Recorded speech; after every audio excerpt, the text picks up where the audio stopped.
It's time for Southern Fried Baseball, presented by College Baseball Central. Hosted by Jake McKeever as he talks everything SEC baseball and more.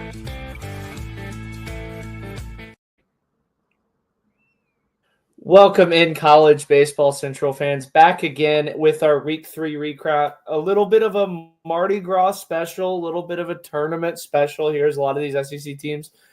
This is kind of their last test before non-conference play. Let's go ahead and jump into it. We'll start with the new number one in the College Baseball Central poll, nearly the unanimous number one aside from D1. The Tennessee Volunteers, they go 0-3. They run Roll Rice, get two really, really gritty wins between Oklahoma State and Arizona. Tennessee's got to be the number one team in the country, right, Andrew? Yeah, I agree. I saw D1. I actually woke up to the D1 baseball poll being released. I was kind of shocked to see LSU be placed one ahead of Tennessee after this weekend. Tennessee looked really, really good this weekend. Yeah, I'm going to be honest. I don't know how you beat them because they are the complete team at the moment. They have a really good Friday night guy. I don't think he's the best Friday night guy, but they run out 8 or 9 guys that throw over 95. The guy who threw the quote-unquote softest was Nate Snead, who was in the low 90s. He's probably one of the best placement pitchers and a really good change of pace pitcher. They flexed the power. They had 4 solo shots in game 1. And then you think, okay, they're just home run merchants. When they get away from Lindsey Nelson, they're going to struggle to hit. And they really showed us as they manufactured a ton of runs. The one thing that really stood out to me, because I guess to Tennessee in person this weekend, the defense. I don't think a lot of people are talking about how good defensively this team is.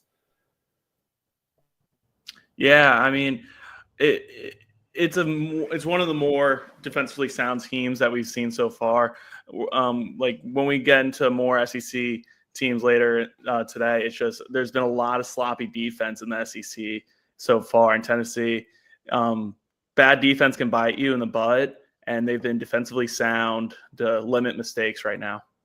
Yeah, and they're still working through lineup issues, if you will, because they've had so many guys who have had such great at-bats. They're still looking for who the final 3 outfielders are going to be. As they're still kind of rotating through. They're still wondering who that new permanent DH is going to be.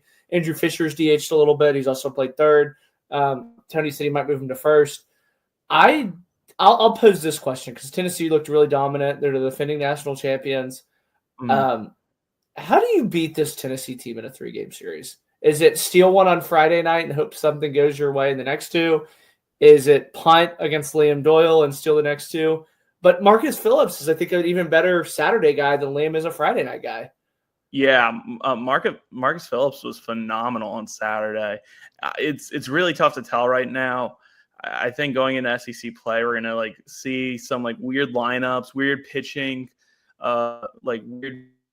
ways go against Tennessee right now. I think it's hard to beat this team. I'm still looking at them trying to find a way. Even watching LSU, it's gonna be a showdown, especially since that series at the box this season. It's going to be a showdown. So is that going to be over spring break, or the students going to be out there again?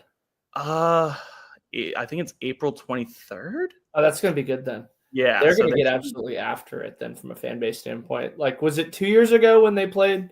Was it actually, I think it was against Tennessee, right? When it was. The crowd just overtook everything. Yeah. Yeah. Fans make that box rowdy. So that could be one way. Moving on to D1's number one team, the LSU Tigers swept through their tournament up in Frisco. I will say this: Kansas State's a little bit better than I think we thought going in. Sam Houston's a little bit worse than we thought going in, and Nebraska gave LSU just about every bit of what they could. The pitching really wasn't that impressive, but I think that's going to happen. And when you find ways to win, when your pitching isn't sharp, it really shows a lot about your team. Who was a big offensive standout for you this weekend? Obviously, Bear Jones won the MVP, but who outside of the Bear really kind of impressed? Daniel Dickinson. I'm going to harp on Daniel Dickinson a lot, I feel like, because Jay Johnson just moved him to hitting behind Bear Jones this year, or this last week. And if teams elect to walk around Bear Jones, Daniel Dickinson's going to make them pay. He had 6 RBIs against Kansas State the other night. even in that midweek against DBU, he was phenomenal to watch. Daniel Dickinson, and you got to give the freshman, Eric Curiel, a lot of credit. He's been hitting the ball very well. And even we might be getting some answers in right field now with Josh Pearson going off this weekend. He had a very good game against K-State and Nebraska. So.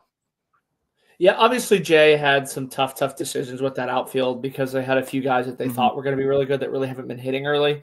I think the scary thing about this LSU lineup is they're doing it without Michael Braswell, who he's either going to figure it out or they're going to get Tanner Reeves in there, who's a really talented hitter. So that's the one thing that really kind of scares me is they really weren't even at full strength. But just to kind of play devil's advocate, I saw the home run numbers with LSU and Tennessee. Does it scare you a little bit that some of these SEC teams can score runs with one swing and LSU is going to take 2 or 3?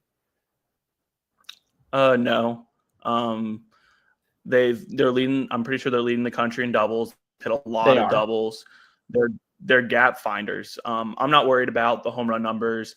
You're going to have guys hit 10 to 12 home runs, but they're also going to have a lot of doubles. And when you have very speedy guys like Derek Curiel, Chris Stanfield, Braswell and Reeves can run very well.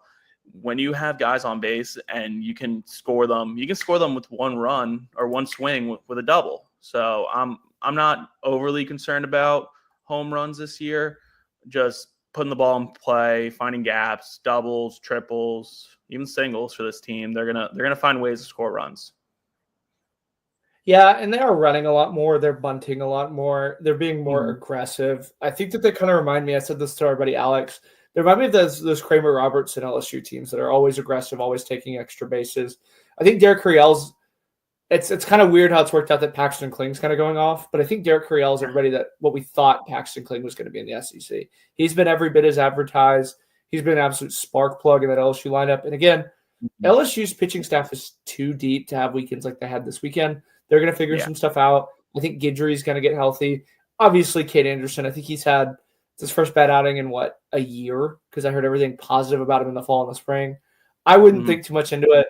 I think LSU fans, there's a few of y'all, I think you can eat your words on Daniel Dickinson and Derek Curiel. I was reading some stuff that he, wasn't as impressive, that they should have got some other portal guys. He's been just an unreal portal guy for LSU, and it's really a testament to, stop doubting Jay Johnson. Yeah, you gotta trust him. Trust Jay. Moving on to the team, in my opinion, that I think was the most impressive based off expectations coming in, the Auburn Tigers. They go 3-0 up at the Amity College Series. They demolish Ohio State on opening night, and then they outlast Oregon State and Baylor, two really, really talented up-and-coming teams. Bub Terrell wins SEC Freshman of the Week because of his performance. Cade Ballou had another really impressive outing in that Ohio State game. Sam Dutton, the former LSU pitcher, had a career high in strikeouts. It was a phenomenal weekend for the Auburn Tigers. Yeah, it was phenomenal. They got Cade Fisher back to open up that Oregon State game. He didn't look the best, but he gave him that Auburn bullpen did give them the perfect opportunity to win that game, and they took advantage of it. Chase Freilich, Chris Rembert, you mentioned, they were nothing short of just spectacular this weekend. You mentioned it on Thursday that you could see either Auburn or Baylor going in and going 3-0, and Auburn just went in there and kicked everyone's butt. Yeah, and they beat a very talented Oregon State team. I know Oregon State's going to be sitting at 7-3. They're coming off a 1-2 weekend in Round Rock that Mitch said they were going to be very determined. They were already having team meetings. It was going to be the best you were going to get, probably Oregon State all year. And they absolutely take care of business. You get, that pitcher back. And I would say the freshman, too, that they throw on Sunday, I forget his name, but Cade something, Chatterton. He was very good, too. I need to learn his name because he's going to be a good pitcher in this league for an absolute long time. I think this is our first A-plus weekend for Auburn. They quietly won 10 in a row after dropping on that Saturday game against Holy Cross. They open up with Vandy, who we'll go ahead and kind of transition to. That's going to be an exciting opening series weekend. The Vandy boys had a really interesting weekend. They went and played a very random tournament out on the West Coast, that Jackie Robinson tournament thing. I believe they won Friday night, and Brody Johnston hit a home run, and then the offense just completely disappeared the rest of the weekend. One run against a USC team, which I got to see in person. I didn't think they were impressive in the slightest. And then a UConn team, which the record says they haven't been that good. It seemed like all of the worries that we had for Tennessee came to fruition this weekend. For Vanderbilt in Tennessee. But same old Vandy, as we're gonna come to say on this. They get an absolute F on the weekend. Yeah, I agree. Brody Johnson was again outside of Brody Johnson on Friday. Yeah. That was it. Nothing. They got to get somebody outside of him. I think Mancini's still kind of battling through an injury, so he gets a little bit of a pass. But Chris Maldonado is a guy that's got to take better at bats. He's got to be more competitive. Because you should really win games when you only allow 3 runs, especially on Saturday. Especially that USC game. Yeah. I will say this. USC has an RPI of 17, so they're a lot better than in years past, but I didn't really think they were that impressive when I saw them. Yeah, I rewatched that game again earlier this morning just to see what happened. USC's pitching was okay, but Vanderbilt's at bats were just not good. They, in my opinion, they could have went 0-3 very easily. They had a lot of mental mistakes, a lot of sloppy baseball. UCLA kind of handed them that win on Friday night. I'm not discrediting JD Thompson. Yeah, I would agree with phenomenal, but UCLA kind of just handed them that win. Brody Johnson, he did have a phenomenal weekend, but yeah, you got to find someone outside of him. It looks like Corbin's starting to be a little quick with starting pitching. On Saturday, he pulled McClavin early. That was kind of random. He did struggle, but I thought he would have given him some time. But yeah, there's a lot of questions with this Vanderbilt. They have they're sitting at 9-3, and it'll be another good transition for another team that's got a similar record that they do. There's still just so much unknown, and there's still so much I don't trust about this Vandy team. Yeah. Moving on to the 2 teams that had nearly identical weekends in the exact same city, just in reverse. We'll start with Mississippi State because they dominated on Friday against an inferior Rice squad with that 8-inning 7th. But there was a while there where Davion was giving Mississippi State kind of the business. And then the next 2 games, they run out of time against Arizona because they're kind of come back and Arizona holds on. And then on Sunday, just a comedy of errors. PFPs were kind of an issue. And Nolan Schubert ends that. Again, they did have a little bit of fight, but, they threw up 3 zeros in the last inning.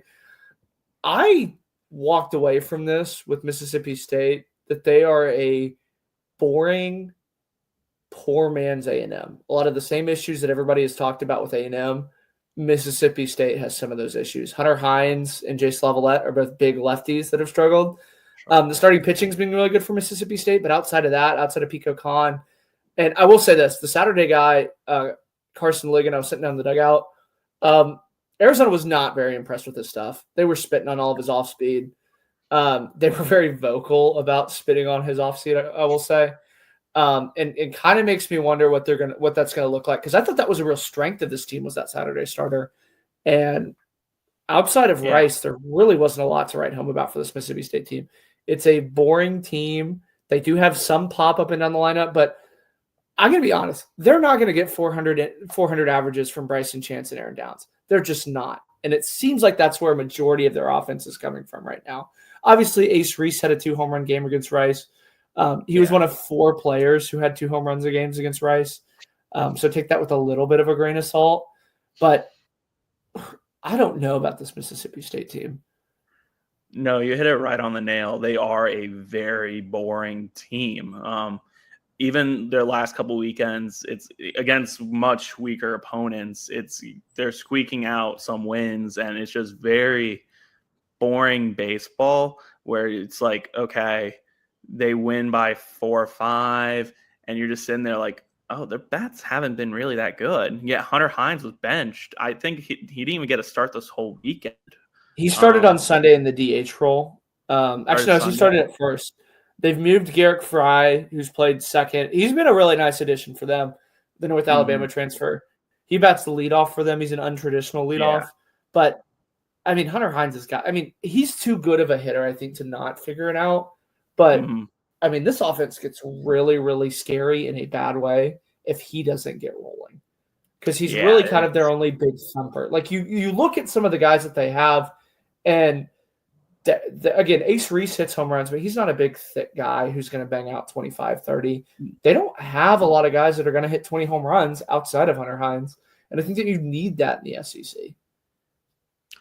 Yeah, you need at least one or two like big boppers in that lineup. And I just don't see it right now in that Mississippi State lineup. I mean, you're right. Ace Reese, he did very well this tournament. He's not your traditional big bopper slugger, but he's in the 3-hole for him, by the way. Yeah, I saw that. I got to see a lot more of Ace Reese than probably anybody should have last year watching the Houston Cougars.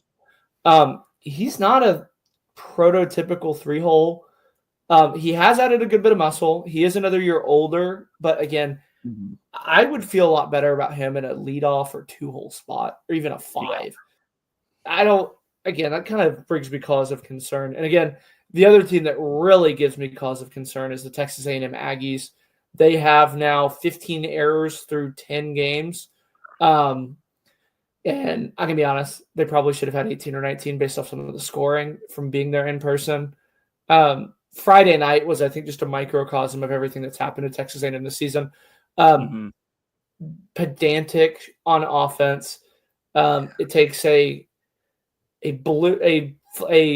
fielder's not talking on a foul ball dropping, just level it gets plunked. Wyatt Hensler cranks one. That's the entire offense. Those are the 2 runs right there. They had 5 hits, and then they gave up 2 in the 9th. They pissed away a really, really good Ryan Prager start. The bullpen just didn't really look that confident. They brought in Brad Arudis to kind of slam the door in the 8th. Did not bring him back in the 9th. They brought in Weston Moss in that 9th inning. He did not look confident at all. Like the second he threw a breaking ball, Arizona was on it. He took like a huge, huge deep breath. Like his entire body language just really changed. He had a really bad tell too, is what I heard from the Arizona dugout. He only lost 2 batters, and they get Caden Freshcorn, who blew the game on Sunday, and he didn't really look that confident again. And obviously they had the Wyatt Hensler. I don't know how that's not an error. Caden Kent had another kind of tweener in a play that's got to be made. Defensive replacement Jamal George had another kind of tweener that I felt like he should have made. Again, it would have been a very, very tough play, but he had 2 that I thought he should have caught.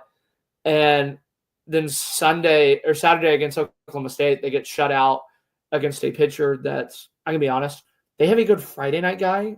They do not have a talented guy. And again, I think that they feel a lot better about their bullpen, and I feel a lot better their bullpen after watching it Saturday. Because I think that they're going to have a decent bullpen, but to get shut out against a team that is probably one of the more hitter-friendly teams in the league, like they're more likely to win a game 10-8. And again, Oklahoma State took care of business against Mississippi State. They took care of business against A&M and really did flex the bullpen. But, I mean, that's kind of cause of concern there. And then on Sunday, though, everybody kind of breathed a little bit easier. A&M was very tight and tense even. And I will say this. They had a kind of tweener where the shortstop and second baseman both looked at each other. And then Caden Kent cranked the home run. And it felt like just the entire weight of all of the situation, of all the Twitter stuff, just kind of was lifted. And they just immediately started having fun. It was really one of the craziest things I'd ever seen because it was like a switch. It seriously was 2 guys looked at each other and they immediately broke out. Obviously, it's Rice. Rice got run over every single game this weekend. But if they can get the confidence rolling and they kind of have this chip on their shoulder, I think they're going to be the team that everybody thinks they're going to be. They're still kind of working it out. I think that they only feel good about 0 of their bullpen arms. So they're going to have to figure that out from a bullpen standpoint. But the lineup showed a little bit of promise. And again, it's the lineup that I mentioned preseason that they could have. I'm not saying 8 or 9 guys are going to hit 20 home runs, but 8 or 9 guys could hit 20 home runs. That's the lineup that we saw. Just the anti-LSU, Mississippi State, where 1 through 9 can crank home runs. Obviously, they got to get right before SEC play. They have a midweek against UTSA, and then Texas Southern and New Mexico State. We'll kind of touch more on that in the next stuff. But overall, the sky's not falling on Mississippi State. On Mississippi State or Texas A&M, but there is a little bit of cause of concern. I'm not really worried about Texas A&M. One bad weekend, get right game against Rice. You can't waste those Ryan Prager or Lampkin out. So the offense has to figure it out. They did strike out a lot this weekend. 13 They always times. do. They're going to do that. Yeah, that's the risk of having guys that they're the true 3 outcome result people: home run, strikeout, or walk. But I will say this: they are not despite what people said on Twitter, they're not the first team to blow a game on Sunday and then drop the first 2 against really, really good teams. So the sky's not falling. We'll move on to kind of the big rivalry ones because these were the other kind of storylines. Florida takes care of business, taking 2 of 3 from Miami. Miami kind of had a Sunday salvage there. Pierce Coppola obviously had the blister gate / shoulder issue thing. He was pulled really early on a Saturday. Friday night, they looked every bit as advertised. They took that one opening punch from Miami, and then Liam Peterson immediately settled in. He didn't look his sharpest, but Florida still kind of dominated and won. Colby Shelton looked really good for them. And then on Sunday, obviously Miami kind of took it. But I thought this was kind of interesting.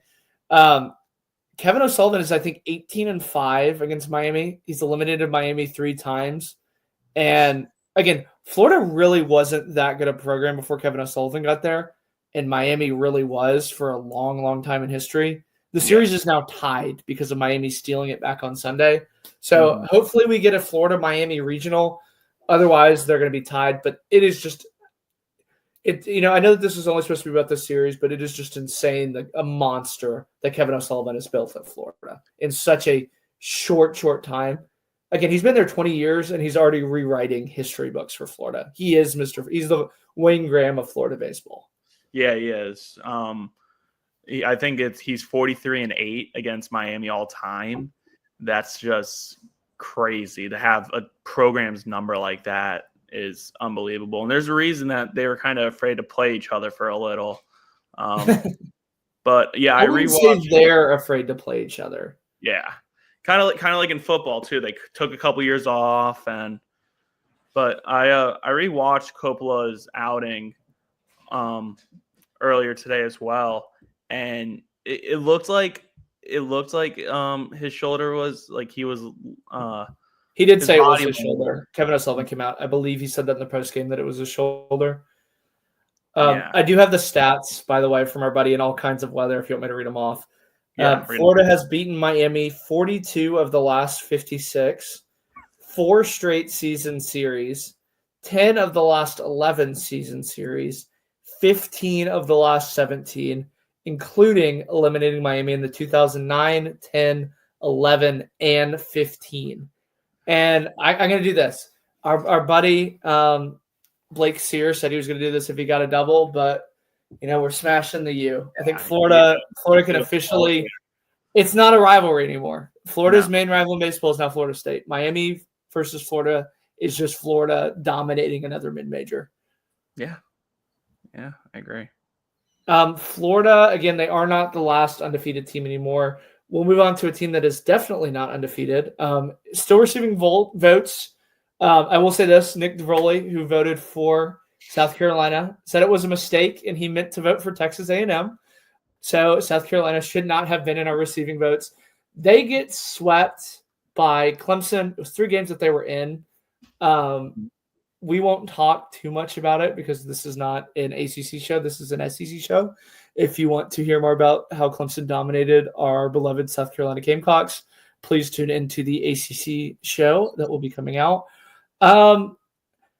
They took the punches. They were in the arena. They were in the game. I think that showed me a lot about who they are as a team. I think there's still some stuff Paul Mainieri can get them to work on. But Paul Mainieri, I think, works the best when he gets to be an asshole and he gets to call people out for being shitty.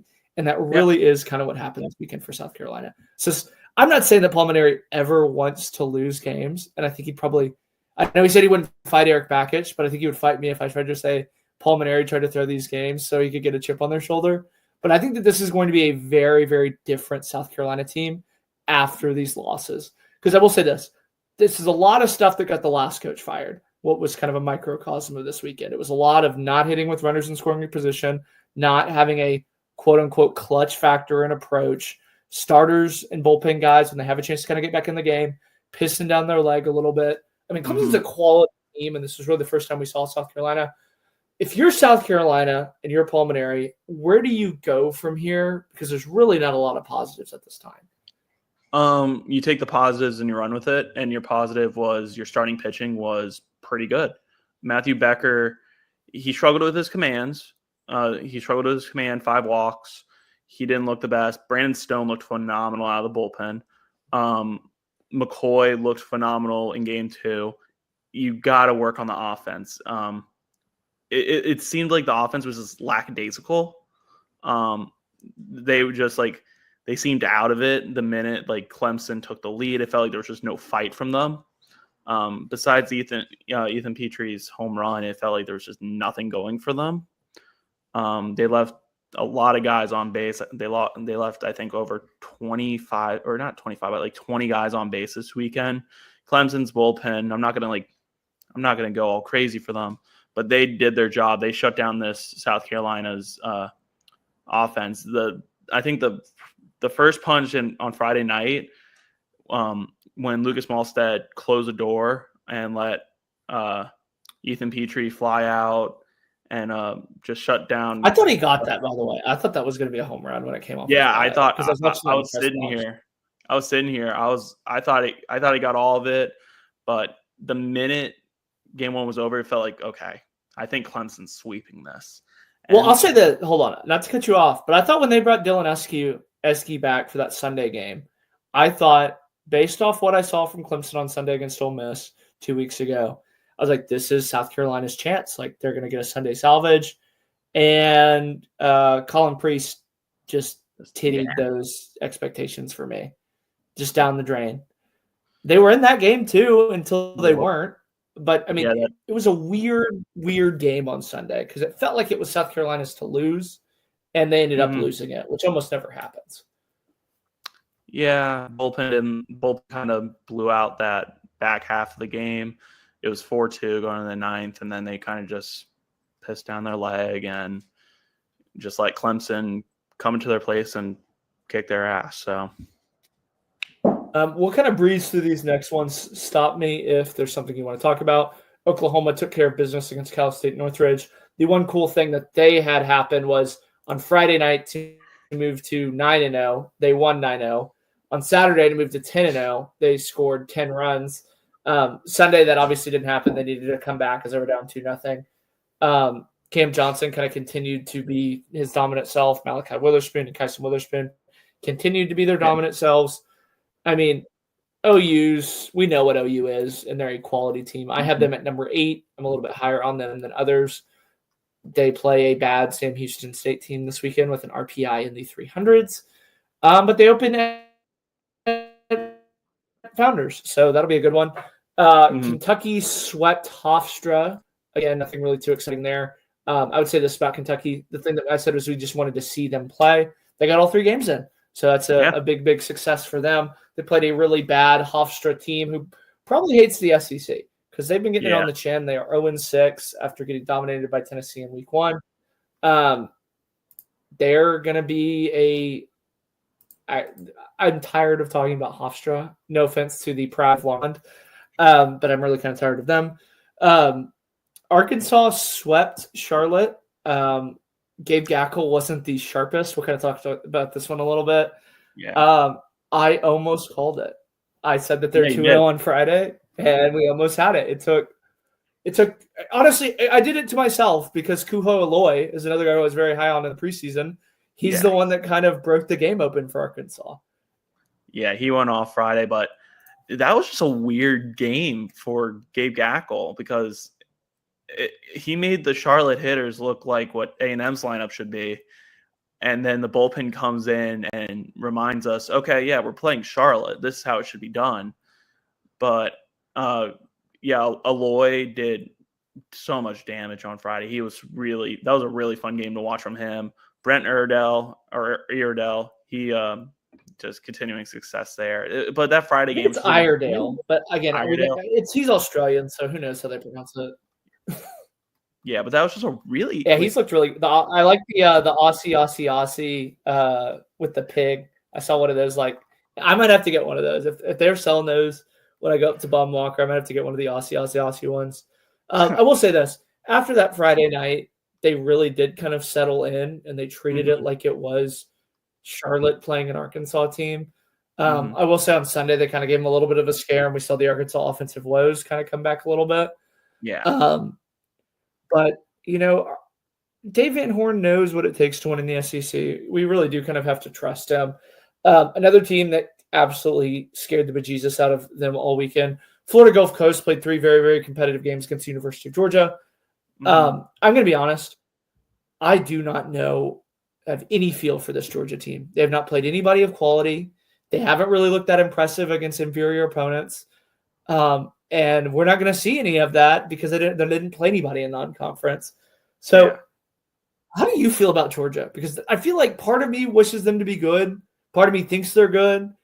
Part of me thinks that they're not 4 in the nation, like Perfect Game has them. How do you feel about the Georgia Bulldogs? I don't think they're a top 10 team in the country. That might be a very hot take, but I don't think they're a top 10 team in the country the way they're pitching. I think their hitting's okay, but that's because they're playing inferior pitching. I think this isn't the same Georgia team as last year. I feel like the pitching should be much better, especially with Wes Johnson being your head coach. Just a lot of – they did scare the bejesus out of me. Alton Davis didn't look good. Finley didn't look good Friday night. It was just – I sat there and rewatched this yesterday. I was very confused watching what was happening because unless FGC is the favorite to win the A-Sun, I don't think they are, by the way. Yeah. So, they're hitting Daniel Jackson, Nolan McCarthy.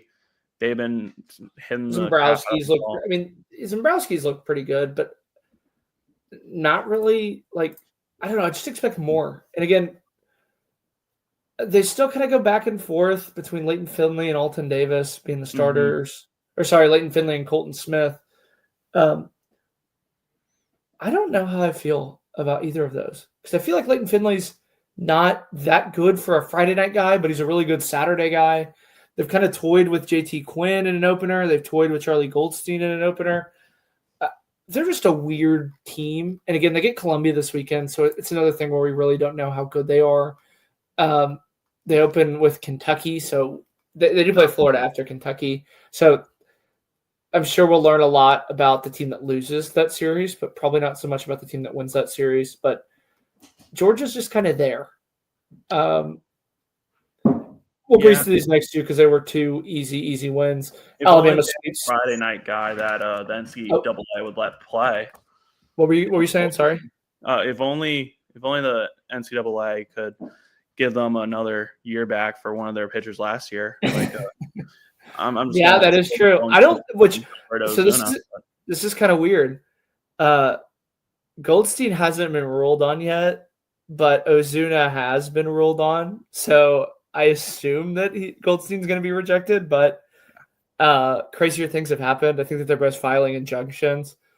I think again, I know that these are real people and they're real kids. But I think it would be hilarious if they push this off and they end up being able to play in 2026. Because they technically could, in theory, based off the way the Pavia ruling was, is that they could play. Yeah. I think that'd be hilarious. Because Alberto Ozuna is already an old guy for college. Like, he looks like a GA. Yeah. I think it'd be hilarious for him to be a 25-year-old kid playing college baseball. But we'll move on to the next 2. Alabama absolutely demolished North Dakota State. The only thing of significance there is Riley Quick was good in the first time since he had kind of been back fully, so he didn't have kind of that regression. Justin LeBron, I am a big Justin LeBron propaganda guy. I'm starting to see a little bit of that stuff leak out from my little circle between me and you about him being a Golden Spikes candidate. He's been really incredible. Ole Miss is another one that really impressed. Again, they beat Wright State, who I'm sorry. I know a lot of people are like, oh, they're going to be in the tournament. They're going to be in the tournament. They stink. I'm tired of pretending that they don't stink. Ole Miss took care of business against them. Judd Uttermark, I think, has been probably the most impressive guy outside of Luke Hill. They are quietly 10-1. They get a feisty Southeast Louisiana in the midweek tomorrow. That's going to be a little bit interesting. The weather's it's going to be canceled. Great. The weather's going to get nasty. I was very excited for that one because I'm very high on Southeastern pitching. So I think they moved it though, right? Don't quote me on that. Did they move it? I know they got Wright State on Wednesday, or not Wright State, Murray State. They got Murray State on Wednesday. So they might have rescheduled it for later, like another midweek later in the year. But I know they got another midweek Wednesday. This will be the last. We'll touch on this one very, very briefly. Missouri splits with Evansville. Good for Evansville. They got their teeth kicked in by Kentucky during a midweek. They went on Friday and they went on Sunday. Too bad they got swept in that doubleheader. I mean, what more can you say? I don't know how this Missouri team is going to win stuff. They play LSU and Ole Miss. LSU, Ole Miss, Texas, Arkansas, Florida, Oklahoma, Alabama, Georgia, at A&M and at Mississippi State. How do we feel about that? You think they win a series? I could see them potentially beating A&M. That would be the icing on the cake.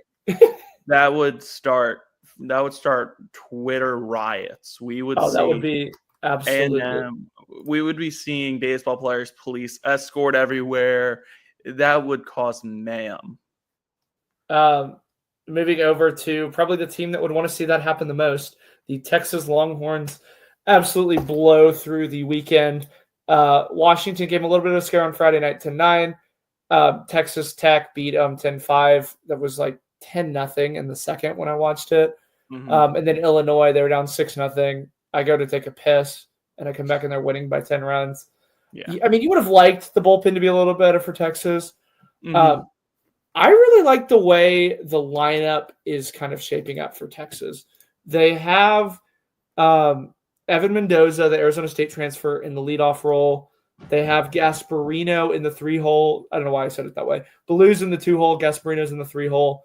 I think Flores is in the 4. Or no, Adrian Rodriguez is in the 4, and Jalen Flores is in the 5.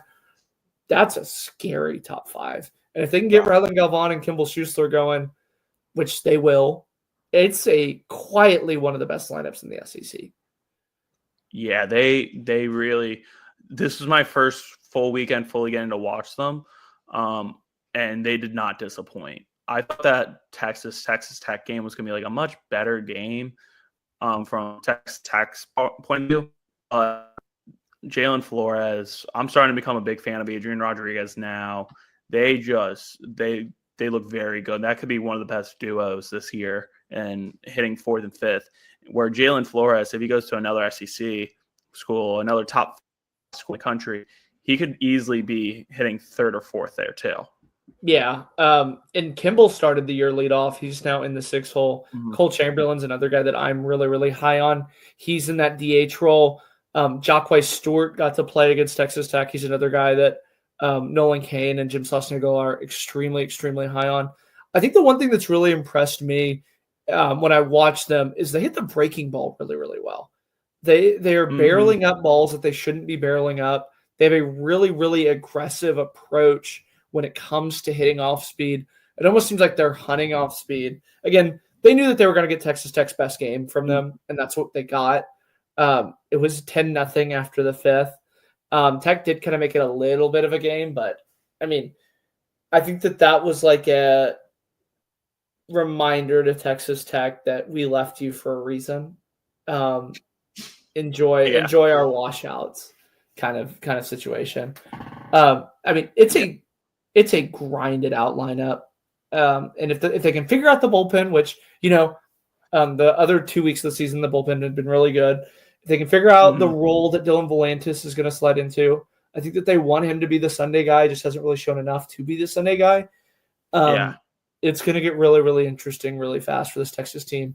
Again, they play Mississippi State, LSU, first 2 weeks, we're going to get a good litmus test of where this Texas team is. I feel like me and you already have a good understanding of where they are because they've played in 2 tournaments, but it's going to get really, really interesting really fast for the Texas Longhorns.